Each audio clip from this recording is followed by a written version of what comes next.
بسم الله الرحمن الرحيم نحمده ونصلي ونسلم على رسوله الكريم أما بعد قل هو للذين آمنوا هدى وشفاء آمنت بالله صدق الله العظيم وصدق رسوله النبي الرؤوف الرحيم ونحن على ذلك لمن الشاهدين والشاكرين والحمد لله رب العالمين.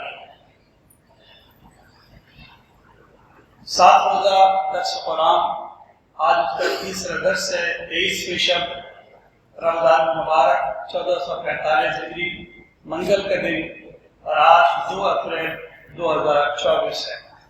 آج کا درس کا عنوان ہے عباد الرحمن، یعنی رحمان کے بندے۔ سورۃ الفرقان میں اللہ تبارک و تعالی اپنے ان بندوں کو جن کو وہ فرماتا ہے رحمان کے بندے وہ ہیں، ان کی توصیف کرتا ہے، ان کی تعریف بیان کرتا ہے۔ اللہ ارشاد فرماتا ہے وعباد الرحمن، ایسے تو ہم میں سے ہر شخص کا دعویٰ ہے کہ ہم رحمان کے لیے اللہ کے بندے ہیں، لیکن اللہ فرماتا ہے وعباد الرحمن، اور رحمان کے بندے وہ ہیں الذین یمشون علی الارض ہونا، کہ جو زمین پر چلتے ہیں تو آہستگی سے چلتے ہیں۔ انسان زمین پہ کبھی اتراک کر چلتا ہے، کبھی اکڑ کر چلتا ہے، کبھی رعونت سے چلتا ہے، کبھی اپنی طاقت کا اظہار کرتا ہے، کبھی اپنی جہالت کو ظاہر کرتا ہے، لیکن نہ تکبر اللہ کے علاوہ کسی کو زیبا، کبریائی اور بڑائی اللہ کے سوا کسی اور کے لیے ہے ہی نہیں۔ تو تکبر، نفرت، غرور اور ظلم کے ساتھ چلنا مسلمانوں کا کام ہی نہیں۔ اللہ تبارک و تعالیٰ فرماتا ہے رحمان کے بندے تو وہی ہیں الذین یمشون علی الارض ہونا، جو زمین پر آہستگی سے چلتے ہیں۔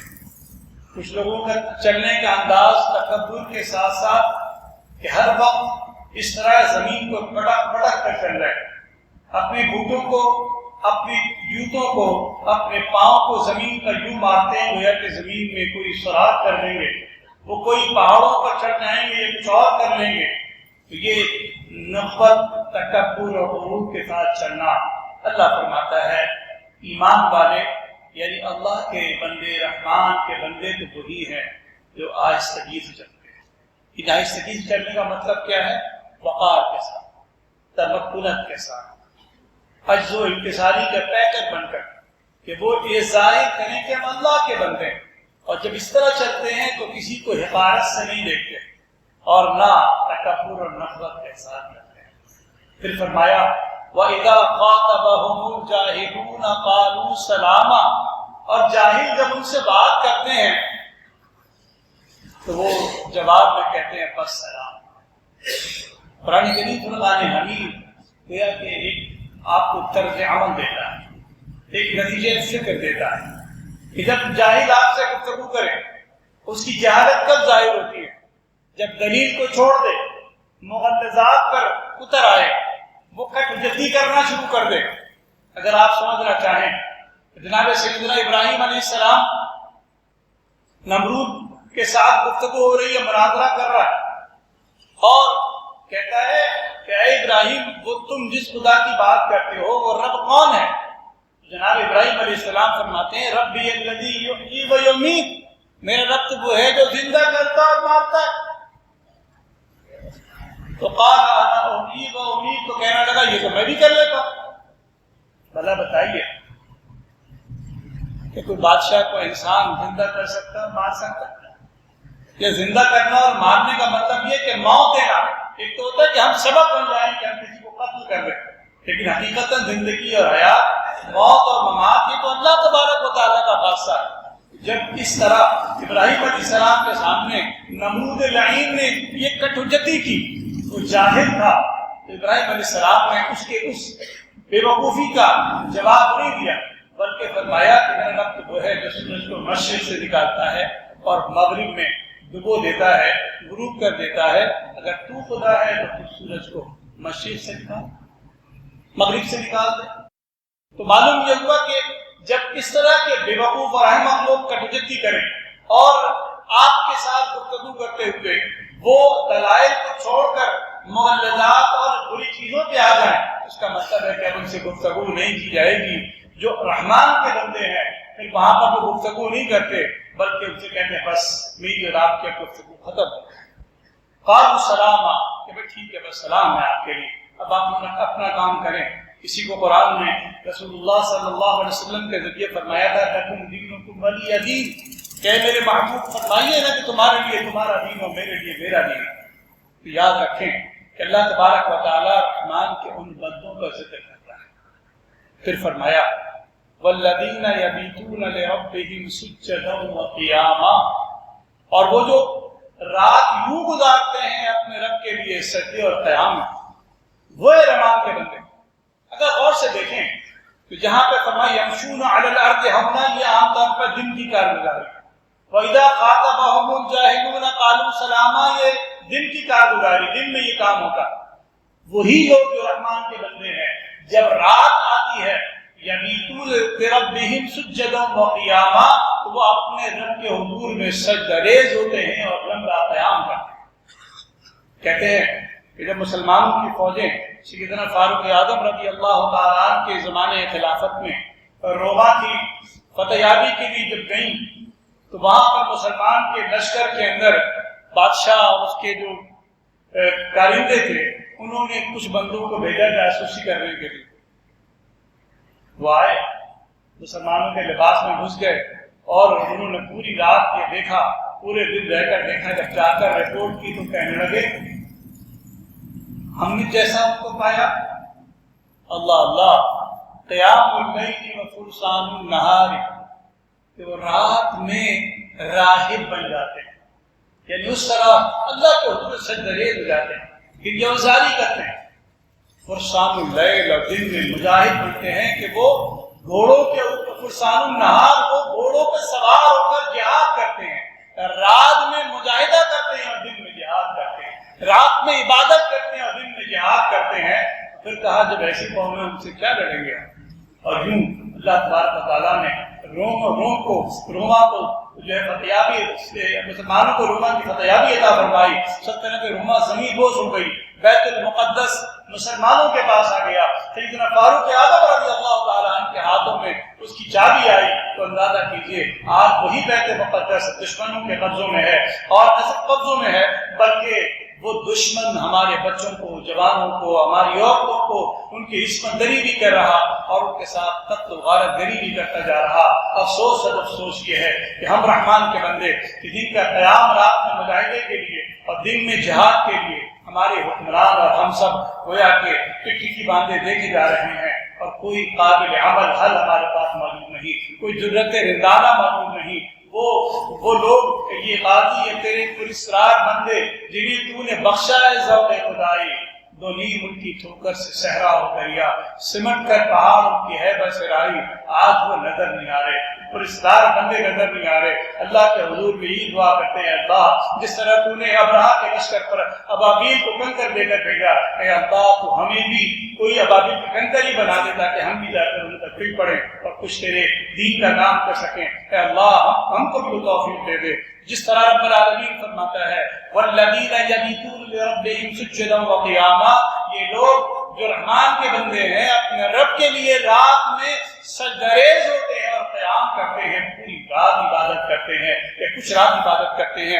روایت میں آتا ہے کہ کوئی ایسا شخص کہ جس نے عشاء کی نماز جماعت سے ادا کی ہے اور 2 رکعت کم از کم نفل پڑھ لیا اور پھر فجر کی نماز پڑھی، گویا اس نے پوری رات قیام کا ثواب حاصل کیا۔ یہ جو آج 33ویں شب لیلۃ القدر کی ہے، ہم تلاش کرتے ہیں کہ اللہ تبارک و تعالیٰ ہمیں لیلۃ القدر نصیب فرمائے۔ حضور پاک علیہ السلام کے فرمان ذیشان کے توسط سے صاحبان الوقار اللہ تبارک و تعالیٰ نے یہ مبارک راتیں ہم کو عطا فرمائی ہیں، گویا ہمیں موقع مل گیا کہ ہم کچھ عبادت کر سکیں۔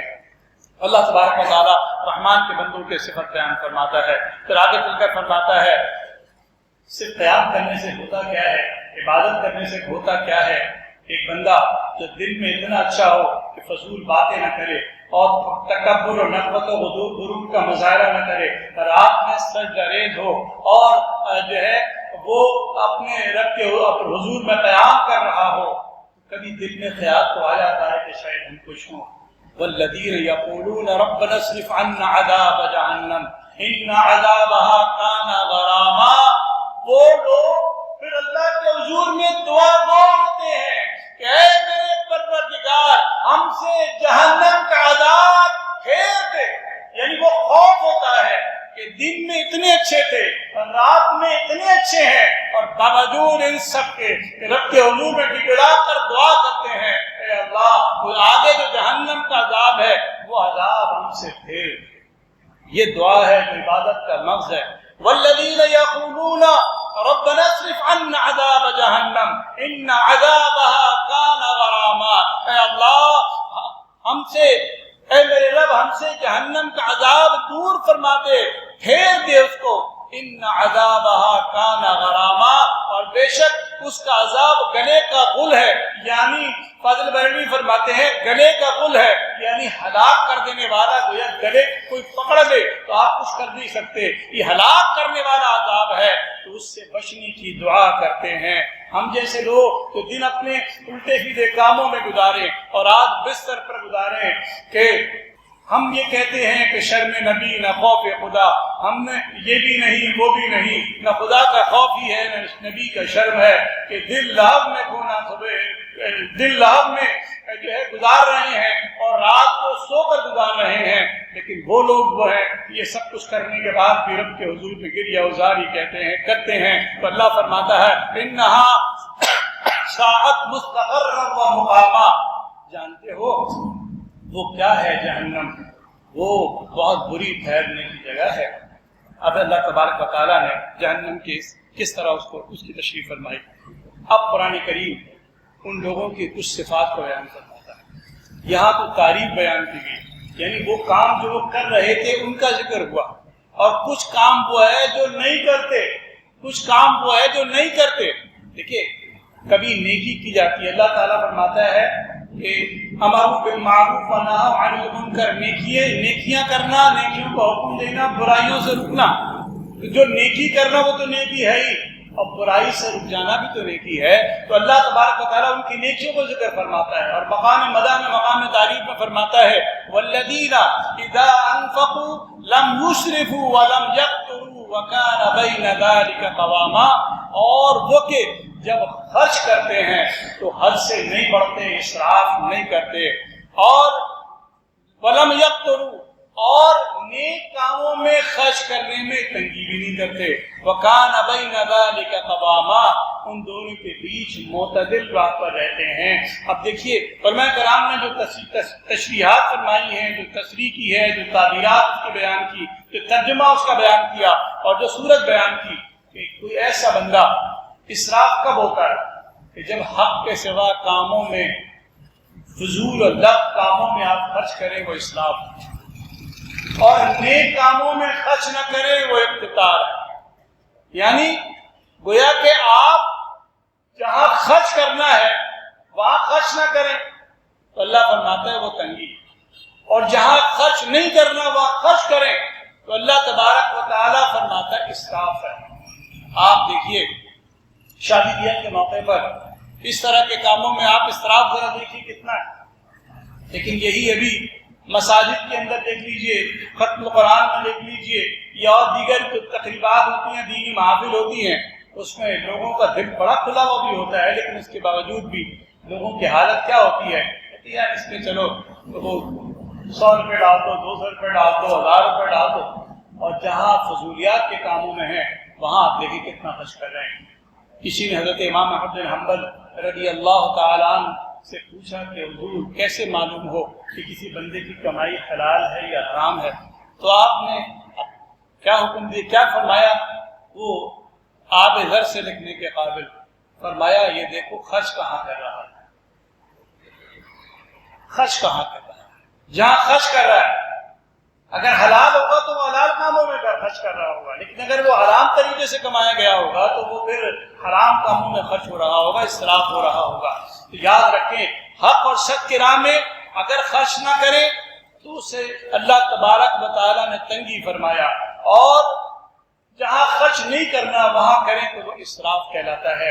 عزیزان محترم، آپ دیکھیے کہ جناب غزوہ تبوک کے موقع پر اللہ کے رسول صلی اللہ علیہ وآلہ وسلم نے جب چندے کا اعلان فرمایا جہاد کے لیے، تو آپ نے ذرا دیکھا صحابہ کرام کس طرح نکلے۔ صدیق اکبر رضی اللہ عنہ نے اپنے گھر میں کچھ نہ چھوڑا، یہاں تک کہ قمیص کے بٹن کو بھی اتار کر لے آئے اور حضور پاک کی بارگاہ میں پیش کیا۔ سرکار دو جہان اسلام نے دریافت کیا، ابو بکر گھر والوں کے لیے کیا چھوڑا؟ اور کا مقال کہا نام خدا نام رسول چھوڑا، اللہ کے رسول کو چھوڑا ہے۔ یہ اسراف نہیں تھا، یہ کیا تھا؟ اللہ کے حضور میں انفاق تھا، انہوں نے پیش کیا۔ جناب فاروق اعظم رضی اللہ عنہ کے پاس اس دن بہت زیادہ مال آیا، آدھا مال لے کر حضور پاک کی بارگاہ میں حاضر ہوئے۔ نیت یہ تھی کہ آج سب سے زیادہ میں خرچ کروں گا، نیکی کرنے میں صدیق اکبر سے بڑھ جاؤں گا۔ لیکن بات یہ کہنے لگے صدیق سے آگے کون بڑھ سکتا ہے؟ اندر کی بات ہوتی ہے۔ صاحبان کی وقار جناب عثمان غنی رضی اللہ عنہ نے تو یکے بعد دیگرے فوجیوں کی پوری کفالت کی ذمہ داری لی، اتنے فوجیوں کے لیے گھوڑے اور سامان اور پوری جہاد کی چیزیں بیان کی، یہاں تک کہ آقا علیہ السلام نے ان کو ترغیب دی اور یہاں جب سب کچھ ہو گیا حضور نے فرمایا اس کا خلاصہ یہ آج کے بعد اب عثمان پر کوئی بار نہیں، اب اس پر کوئی تنگی نہیں، اللہ تبارک و تعالیٰ اس کی پکڑ نہیں کر پائے۔ اس طریقے سے مولا علی کرم اللہ وجہ الکریم نے جو ہے ملازمت کر کے اور جو حاضر ہوا وہ اس میں سے نصف جو ہے وہ حضور پاک علیہ السلام کی بارگاہ میں پیش کیا۔ ایک اور صحابی ایسے بھی تھے کہ جن کے خرچ کا معاملہ آیا تو انہوں نے پوری رات ایک یہودی کے یہاں اونٹوں کے پانی پلانے پر اجرت کی یعنی خدمت انجام دی، اور 2 سا جو ہے یا 1 سا ان کے پاس کھجوریں ملی اس کے اجرت کے طور پر، تو آدھا حضور پاک کی بارگاہ میں لایا، آقا علیہ السلام نے اس کو سب سے اوپر۔ تو یہاں یاد رکھیے کہ نیکی کے کام میں اللہ فرماتا ہے کہ جب وہ خرچ کرتے ہیں اسراف بھی نہیں کرتے، تبذیر بھی نہیں کرتے، یعنی نیکی کرنے میں وہ کوئی مسئلہ نہیں ہوتا، لیکن اگر کوئی برے کام ہیں تو ان کے اندر وہ خرچ نہیں کرتے اور ان کے درمیان میں رہتے ہیں۔ اعتدال سے بہترین کوئی چیز نہیں ہے، دین اصل میں نام ہی اعتدال کا ہے۔ پھر اللہ فرماتا ہے اب یہ سب بات ہو گئی، اب ان کے عقیدوں کا ذکر بھی ساتھ ہو رہا ہے اور اعمال کا ذکر بھی ہوتا ہے۔ والذین لا يدعون مع اللہ الہا آخر، رحمان کے بندے وہی ہیں کہ جو اللہ کے ساتھ کسی کو پوچھتے نہیں ہیں، کسی دوسرے معبود کی عبادت نہیں کرتے ہیں۔ جب ہم کہتے لا الہ الا اللہ، اللہ کے سوا کوئی عبادت کے لائق نہیں، تو کیوں کہ مسلمان یہ جانتا ہے کہ اگر کوئی عبادت کے لائق ہے، ایمان رکھتا ہے تو وہ اللہ وحدہ ہے، لا شریک ہے، اس کے ذات میں، اس کے نام میں، اس کے کام میں کسی قسم کی کوئی جو ہے تنگی نہیں ہے۔ صاحبان وقار تو اللہ تبارک و تعالیٰ فرماتا ہے کہ وہ اللہ کے ساتھ کسی کو شریک نہیں کرتے، کیونکہ سب سے بڑا گناہ ان الشرک لظلم عظیم، کہ شرک سے بڑا کوئی گناہ اور ظلم نہیں ہے، تو اور اس کی معافی بھی نہیں ہوتی، اللہ تعالیٰ سب معاف فرما دے گا، شرک کو معاف نہیں فرمائے گا۔ پھر فرمایا وَلَا يَقْتُلُونَ النَّفْسَ الَّتِي حَرَّمَ اللَّهُ إِلَّا بِالْحَقِّ، اور اس جان کو جس کی اللہ نے حرمت رکھی ناحق نہیں مارتے۔ کسی بھی انسان کا قتل، مسلمان کی بات نہیں، کسی بھی انسان کا قتل ناحق نہیں ہو سکتا، البتہ اب کیوں ہو سکتا ہے؟ یا تو قصاص کے طور پر، یا ایسی سزائیں جن کے اندر ان کی گردن ماری جاتی ہے گردن ماری جائے گی، تو اس کے علاوہ اس کا قتل جائز نہیں۔ یہ چند روپوں کی خاطر، چند پیسوں کی خاطر، موبائل کی خاطر، بٹوے کی خاطر، ہار کی خاطر، کپڑوں کی خاطر لوگ دوسرے کو قتل کر رہے ہیں، جوان مارے جا رہے ہیں۔ اور افسوس کی بات یہ ہے حکمرانوں کے کانوں پر جوں نہیں رینگ رہی، اور ان کا حال دیکھیں کیسا ہے کہ جناب علی وہ یہ کہتے ہیں کہ کراچی کے اندر یہ جو قتل و غارت گری ہو رہی ہے اس کو بہت بڑھا چڑھا کر پیش کیا جا رہا ہے۔ افسوس کی بات یہ ہے اگر دریائے فرات کے کنارے کتا بھی بھوکا سو جائے تو امیر المومنین سیدنا فاروق اعظم 22 لاکھ مربع میل کا حکمران، وہ کہتا ہے عمر کے گردن پر اس کی بھوک کا بار موجود ہے، اور یہاں نوجوان مارے جا رہے ہیں اور حکمران کہتے ہیں بڑھا چڑھا کر پیش کر رہے ہیں۔ اگر آپ کے گھر کا مارا جاتا تو پھر پوچھتے کہ بڑھا کے پیش کر رہے ہیں چڑھا کے پیش کر رہے ہیں؟ اللہ تبارک و تعالیٰ فرماتا ہے والذین لا يدعون مع اللہ الہا آخر ولا يقتلون النفس التي حرم اللہ الا بالحق، تو وہ کسی جان کو ناحق قتل نہیں کرتے۔ اللہ فرماتا ہے جس نے کسی مومن کو جان بوجھ کر قتل کیا تو اللہ فرماتا ہے کہ اللہ تبارک و تعالیٰ کی لعنت بھی ہے، اللہ کا غضب بھی ہے، جہنم تیار ہے، ہمیشہ اس میں رہے۔ تو آپ سوچئے کہ یہ جو کچھ ہو رہا یہ رمضان کے مہینے میں بھی، اور ایک تو وہ ہے کہ جو قتل کر رہے ہیں، اور جس طرح مہنگائی کے ذریعے لوگوں کا روزانہ قتل ہو رہا ہے، یہ سب حکمرانوں کی گردنوں پر بار ہے، اور ان تاجروں کی گردنوں پر بھی بار ہے کہ جو اپنی مہنگائی، ایک ہوتا ہے کہ پیچھے سے طلب و رسد کے توازن کی وجہ سے جو ریٹوں کے اندر فلکچویشن ہوتی ہے، ایک وہ ہے کہ آپ خراب مال بھی مہنگے دام میں بیچیں، یہ اپنا منافع اتنا بڑھا دیں کہ دشمن بھی ایسا کام نہ کر سکے۔ تو اللہ فرماتا ہے والذین لا يدعون مع اللہ الہا آخر ولا يقتلون النفس التي حرم اللہ الا بالحق، پھر فرمایا ولا یزنون، اور وہ بدکاری بھی نہیں کرتے۔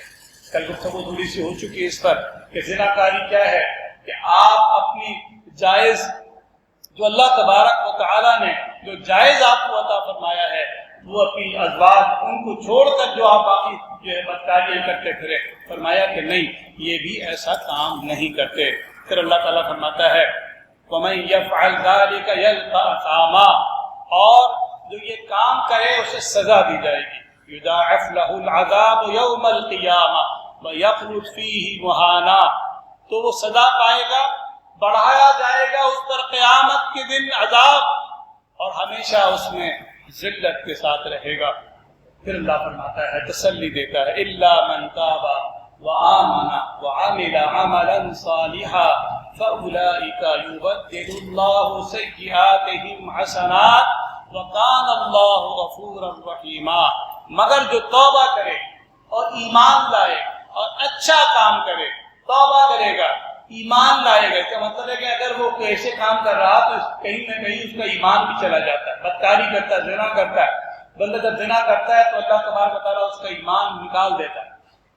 تو ایسے گناہ فرمایا کہ جو توبہ کرے، ایمان لائے اور اچھا کام کرے تو ایسوں کی برائیوں کو اللہ بھلائیوں سے بدل دے گا، اور اللہ وکان اللہ غفور الرحیم، اور اللہ بخشنے والا مہربان۔ روایت میں آتا ہے کہ جب قیامت قائم ہوگی تو اللہ تبارک و تعالیٰ ایک ایسے شخص کو اس کا نامہ اعمال پڑھنے کے لیے دے گا، اس کے اعمال نامے میں، تو وہ اپنی جو چھوٹی چھوٹی، اس کہا جائے گا اپنے جو گناہ ہے بیان کرو، تو وہ چھوٹے چھوٹے گناہ بیان کرے، خوف ہوگا کہ میری پکڑ ہو، چھوٹے چھوٹے گناہ۔ رب العالمین اس کے لیے اپنی خاص رحمت کاملہ سے فرمائے گا، اس کے گناہوں کو نیکیوں سے تبدیل کر دو۔ وہ چلائے گا پروردگار میرے اور بھی گناہ۔ تو اگر آپ نے سچی توبہ کی تو اللہ تبارک و تعالی آپ کے گناہوں کو حسنات میں بدلے گا۔ ایک تو گناہ معاف کر دیے جائیں گے، جب نامہ اعمال میں گناہ مٹا دیے گئے تو کم از کم کوئی اگر نیکی نہ بھی صحیح تو گناہ بھی تو نہیں ہوگا، پازیٹو پوائنٹ۔ تو اللہ فرماتا ہے اللہ بہت بخشنے والا مہربان ہے، یہ رحمان کے بندے ہیں۔ وَمَن تَابَ وَعَمِلَ صَالِحًا فَإِنَّهُ يَتُوبُ إِلَى اللَّهِ مَتَابًا، اور جو توبہ کرے اور اچھا کام کرے تو وہ اللہ کی طرف رجوع لایا، جیسی چاہیے تھی، جس طرح رجوع کرنے کا حق تھا ویسا رجوع لایا۔ تو اللہ تبارک و تعالی رحمان کے بندوں کی صفت کو بیان کرتا ہے۔ کچھ آگے چلتے ہوئے رب العالمین فرماتا ہے وَالَّذِينَ لَا يَشْهَدُونَ الزُّورَ وَإِذَا مَرُّوا بِاللَّغْوِ مَرُّوا كِرَامًا۔ دو روایتیں، ایک تو ہوتا ہے کہ کوئی شخص کسی برائی کی جگہ پر بیٹھے، جیسے تھڑوں پر، بازاروں میں، جوئے خانوں میں، سینما میں، اور اس طرح کی جہاں برائیاں ہو رہی ہیں وہاں جا کے آپ بیٹھیں، وہاں حاضر ہو۔ اور ایک یہ ہے کہ جھوٹی گواہی دیں۔ دونوں مطلب یہاں پر ہے۔ قرآن کریم فرماتا ہے وَالَّذِينَ لَا يَشْهَدُونَ الزُّورَ، اور جو جھوٹی گواہی نہیں دیتے یا برائی کی جگہ پر نہیں جاتے، وَإِذَا مَرُّوا بِاللَّغْوِ، اور کبھی بیہودہ جگہ پر گزر بھی جائیں تو مرّوا کراما، اپنی عزت کو سنبھال کر گزر جاتے ہیں۔ اسی لیے رسول اللہ صلی اللہ علیہ وسلم نے فرمایا اتقوا مواطن التهم کما قال کہ تہمت کے جگہوں سے بچو. کہ آپ اپنے امام کو دیکھیں کہ وہ کسی سنیما کے باہر کھڑا ہو, کہ آپ اپنے امام کو دیکھیں کہ وہ جہاں گالم گلوچ ہو رہی ہے وہاں پہ کھڑا ہوا ہو, یا آپ اپنے بچے کو دیکھیں تو کیا کریں گے آپ؟ وقت کی تنگی ملوز خاطر وگرنہ میں نے جو اپنی آنکھوں سے بہت کچھ دیکھا پاکستان سے باہر, تو ہم سمجھتے تھے کہ ہمارے یہاں جو ہے امام زیادہ صالح ہوتا ہے دوسرے کے. حالانکہ صالح ہونا یہ دل کی کیفیت ہے, اللہ بہتر جاننے والا. بہرحال تو عرض یہ کر رہا ہوں, رب العالمین نے فرمایا کہ وہ جھوٹی گواہی نہیں دیتے. رسول اللہ صلی اللہ علیہ وسلم نے جھوٹی گواہی دینے کے حوالے سے کئی مرتبہ آپ نے ارشاد فرمایا جھوٹی گواہی سے بچو, جھوٹی گواہی سے بچو. آپ ذرا عدالتوں میں چلے جائیں, بڑی بڑی باتیں کرنا بڑی بات ہوتی ہے, بڑی آسان سی بات ہوتی ہے, مگر عدالت میں چلے جائیں تو ہر وقت آپ کو جھوٹے گواہ تیار ملیں گے, اور وہ قرآن پر حرف لیتے ہوئے کہیں گے کہ جناب یہ ہم نے جو کہا جو کہہ رہے ہیں ہم سچ کہہ رہے ہیں, حالانکہ وہ جھوٹ بولتے ہیں. تو اللہ تبارک و تعالیٰ فرماتا ہے رحمان کے بندے جھوٹی گواہی نہیں دیتے, اور اگر بیہودہ جگہوں پہ گزریں تو اپنی عزت سنبھالے گزر جاتے. والذین اذا ذکروا بآیات ربہم لم یخروا علیہا صما وعمیانا, اور وہ کہ جب انہیں رب کی آیتیں یاد دلائی جائیں, جب بتایا جاتا ہے کہ جناب یہ دیکھیے یہ اللہ کا حکم ہے, تو ان پر بہرے اور اندھے ہو کر نہیں گرتے. یعنی مراد یہ ہوتی ہے کہ کچھ لوگوں کی کیفیت یہ ہے کہ جب ان کو آیتیں پیش کی جاتی ہیں تو ان کو گویا کہ وہ اس طرح ہو جاتے ہیں کہ کوئی بات ہی نہیں ہے قرآن کریم کی بات. ہم جب انہیں قرآن کی آیتیں پڑھ کے سناتے ہیں, جس سے ابھی ہم سنا رہے ہیں, باتیں کر رہے ہیں, تو لوگ کہتے ہیں یار چھوڑو یہ کیا ہوتا ہے. تو اللہ تبارک و تعالیٰ فرماتا ہے کہ وہ ان پر اندھے اور بہرے ہو کر نہیں گرتے. یا گرنے سے مراد وہ والا گرنا نہیں ہے, یعنی ان کو منہ پھیر کر نہیں چلے جاتے بلکہ بغور سنتے ہیں. الذین یقولون ربنا هب لنا من ازواجنا وذریاتنا قرۃ اعین واجعلنا للمتقین اماما. وہ لوگ وہ ہیں جو عرض کرتے ہیں اے ہمارے رب ہمیں دے ہماری بیویوں اور ہماری اولاد سے آنکھوں کی ٹھنڈک اور ہمیں پرہیزگاروں کا پیشوا بنا. جب رحمان کے بندے اس طرح کی زندگی گزارتے ہوئے آتے ہیں تو اللہ کے حضور میں درخواست گزار ہوتے ہیں, عرض گزار ہوتے ہیں, التجا کرتے ہیں, اے میرے پروردگار کہ جس طرح تو نے ہمیں بنایا تو ہماری بیویوں کو, ہماری ازواج کو ایسے ہی بنا. اللہ تبارک و تعالیٰ کسی کو زوجہ دے وہ حسن و جمال کا پیکر بھی ہو, مگر سیرت و کردار کا پیکر بھی ہونا ضروری ہے. اگر سیرت و کردار نہیں ہے تو وہ حسن و جمال کس کام کا ہوتا ہے. تو اللہ تبارک و تعالیٰ سیرت اور کردار کا پیکر جب بنا کر بھیجے اور پھر اپنے خاوندوں کا, اپنے شوہروں کا خدمت گزار بنا کر بھیجے اور اپنے بچوں کے لیے وہ بہترین ماں بن کر رہے, تو بتائیے ایسی دعا قرآن کریم بیان کرتا ہے کہ وہ اپنے راتوں میں جو دعائیں کرتے ہیں, اپنے خاص لمحات میں دعائیں کرتے ہیں, تو یہی دعا کرتے ہیں ربنا هب لنا من ازواجنا وذریاتنا قرۃ اعین, اور ہماری اولاد کے لیے بھی دعا کرتے ہیں ہماری آنکھوں کی ٹھنڈک بنا. آپ اپنی ایکسپینڈیچرز جو ہے بچوں پہ خرچ کرتے ہیں ان کو پڑھانے کے لیے, ان کو ادب سکھانے کے لیے, ان کو تربیت دینے کے لیے, تو کبھی یہ سوچا کہ آپ کے اندر کوئی صلاحیت تھی تو آپ نے اپنی اولاد کو منتقل کیا, آپ کو دین کی خدمت کرنے کا جذبہ تھا وہ اپنی اولاد کو منتقل کیا, کیا جہاد کا جو شوق تھا آپ کے اندر اپنی اولاد کو منتقل کیا, کیا آپ نے اپنے بچوں کو وہ تربیت کی کہ آپ ان کو اپنی آنکھوں کی ٹھنڈک قرار دیں. اگر نہیں کی تو آج سے کرنا شروع کیجیے. یاد رکھیے کہ آج ذمہ داری بنتی ہے کہ ہم وہ دعا کریں جو رب العالمین نے دعا کرنے کا حکم دیا ہے. پھر فرمایا وَجْعَلْنَا لِلْمُتَّقِينَ إِمَامًا, اور ہمیں پرہیزگاروں کا پیشوا بنا دے, ہمیں پرہیزگاروں کا امام بنا دے.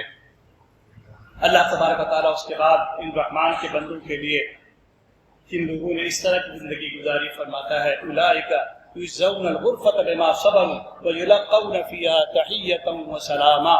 اللہ فرماتا ہے ان کو جنت کا سب سے اونچا بالا خانہ انعام ملے گا, بدلہ ان کے صبر کا, اور وہاں ان پر جو ہے تحیت و سلام کے ساتھ ان کی خوشامدید کیا جائے گا، کہا جائے گا ان کو، ان کی پیشوائی ہوگی، یعنی گویا گارڈ آف آنر پیش کیا جائے گا، یوں سمجھ لیجیے۔ ملاقات جو ہوگی جب جنت میں جائیں گے اس جگہ پر تو باقاعدہ گارڈ آف آنر شکل ہوتی ہے وہ دی جائے گی، تحیت و سلام کے آوازیں آئیں گی اور ان کو خوش آمدید کہا جائے گا۔